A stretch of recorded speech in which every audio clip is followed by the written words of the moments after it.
बच्चों, online class में आपका स्वागत है। देखो, हम 9th क्लास का आज दूसरा लेसन पढ़ेंगे जिसके लेखक है राहुल सांकृत्यायन। आपके लेसन का नाम है लासा की ओर। तो हम सबसे पहले लेखक का परिचय पढ़ेंगे क्योंकि 9th क्लास में लेखक का परिचय आता है, इसलिए हम सबसे पहले लेखक का परिचय पढ़ते हैं, फिर आपको लेसन पढ़ाएंगे। तो देखिए, आप लेखक में है राहुल सांकृत्यायन का जन्म सन 1893 में उनके ननियाल गांव 15 जिला आजमगढ़ उत्तर प्रदेश में हुआ। ननियाल माने उनके नाना के गांव में, है ना। उनका पैतृक गांव कनेला था। पैतृक मतलब उनका पूर्वजों का उनका पर्सनल जो गांव था वो कनेला था। उनका मूल नाम केदारनाथ पांडे था। उनकी शिक्षा काशी, आगरा और लाहौर में हुई थी। सन 1930 में उन्होंने श्रीलंका जाकर बौद्ध धर्म का ग्रहण कर लिया था। तब से उनका नाम राहुल सांकृत्यायन पड़ा। राहुल जी पाली, प्राकृत, अपभ्रंश, तिब्बती, चीनी और जापानी, रूस सहित अनेक भाषाओं के जानकार थे। उन्हें वहाँ महापंडित कहा जाता था। सन 1963 में उनका देहांत हो गया था। राहुल सांकृत्यायन ने उपन्यास, कहानी, आत्मकथा, यात्रा व्रत और जीवनी, आलोचना, शोध अनेक विधाओं में साहित्य सृजन किया। ठीक है, इसके बाद देखिए, इतना ही नहीं, उन्होंने अनेक ग्रंथों का हिंदी में अनुवाद भी किया, जैसे है मेरी जीवनी, यात्रा को बदलो, दिग्दर्शन, 22वीं सदी, वोल्गा से गंगा भागो, नई दुनिया को बदलो, दिमागी गुलामी, भूमक्कड़ शास्त्र उनकी प्रमुख कृतियाँ थी। साहित्य के अलावा दर्शन, राजनीति, धर्म, इतिहास, विज्ञान आदि विभिन्न विषयों पर राहुल जी द्वारा रचित पुस्तकों की संख्या में 150 है। राहुल जी ने बहुत सी लुप्तप्राय सामग्री का उद्धार कर अत्यंत महत्वपूर्ण कार्य किए, है ना। फिर इसके आगे देखो आप, यात्रा व्रत लेखन में राहुल जी का स्थान अन्यतम है, यानी श्रेष्ठ है। उन्होंने गुम्मडिका का शास्त्र रचा और उससे होने वाले लाभों का विस्तार से वर्णन करते हुए मंजिल के स्थान पर यात्रा को ही गुम्मक्कड़ का उद्देश्य बताया। गुम्मक्कड़ी से मनोरंजक, ज्ञानवर्धक एवं अज्ञात स्थानों की जानकारी के साथ साथ भाषा और संस्कृति का भी उन्होंने आदान प्रदान किया। राहुल जी ने विभिन्न स्थानों के भौगोलिक वर्णन के अतिरिक्त और वहाँ से जनजीवन की सुंदर झांकी का वर्णन प्रस्तुत किया।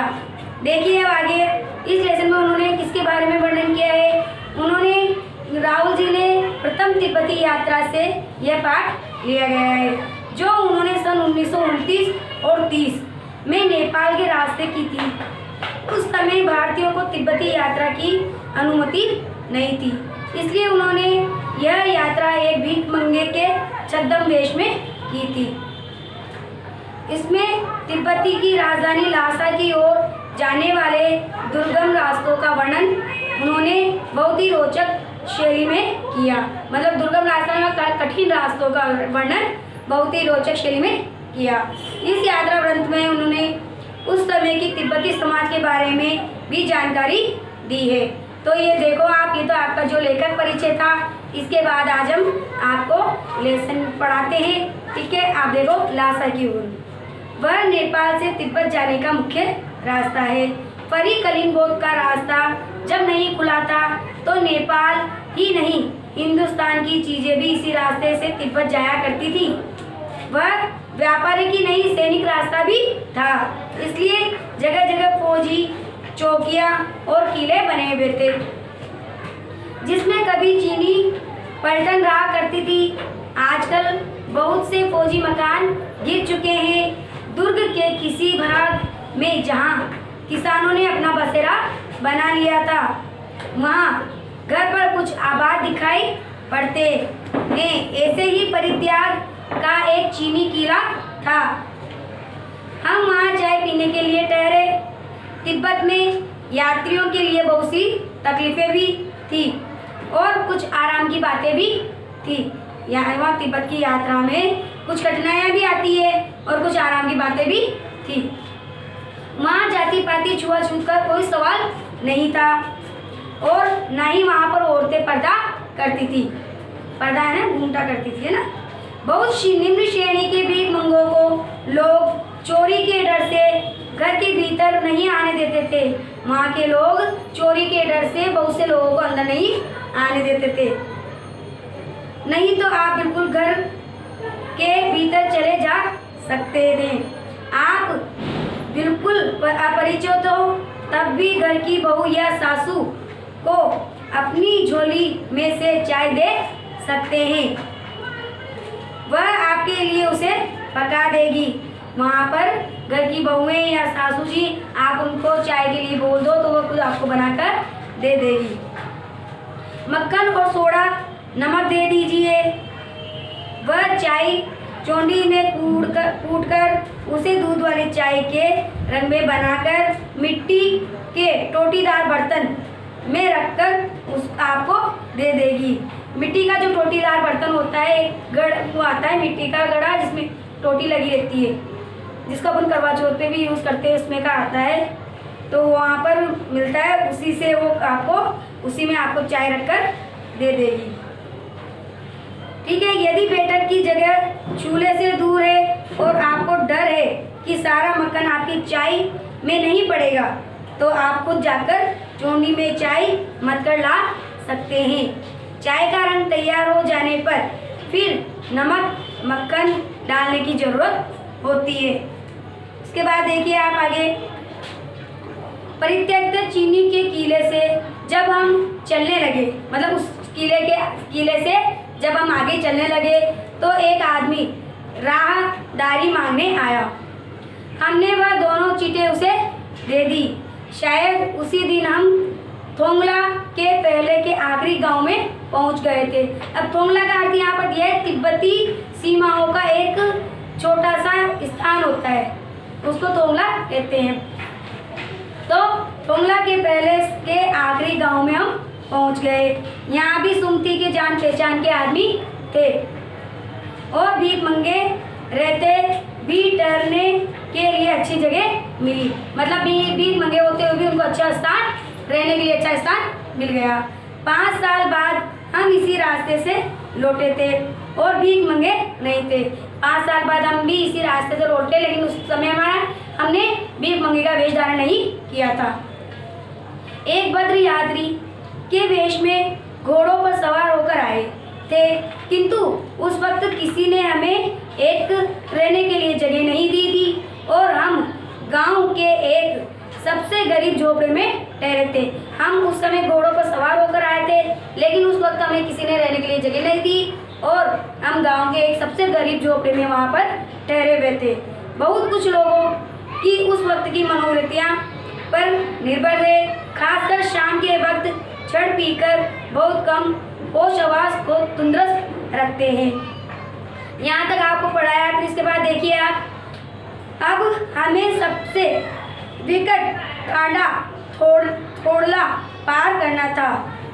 टांडा का मतलब यह है ऊंची जमीन, है ना। तो और थोंगला का मैंने आपको बता ही दिया, तिब्बती सीमा का एक स्थान था।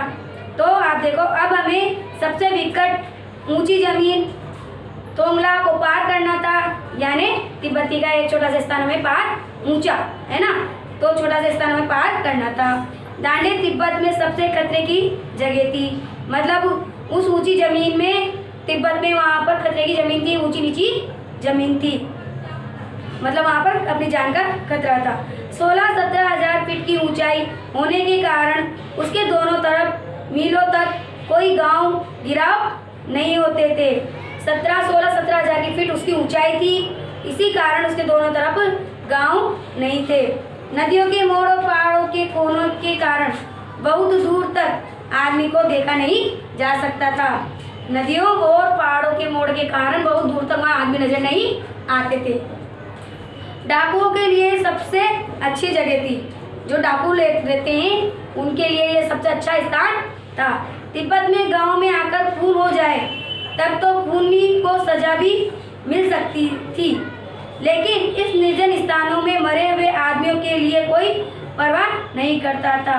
अगर तिब्बत गांव में आकर कोई व्यक्ति खून भी कर जाता था तो उसके लिए वहां पर सजा मिल सकती थी, लेकिन ऐसे निर्जन स्थानों पर अगर कोई व्यक्ति मर भी जाए या कोई मार भी दे तो उसकी कोई परवाह नहीं करता था, यानी कोई चिंता नहीं करता था।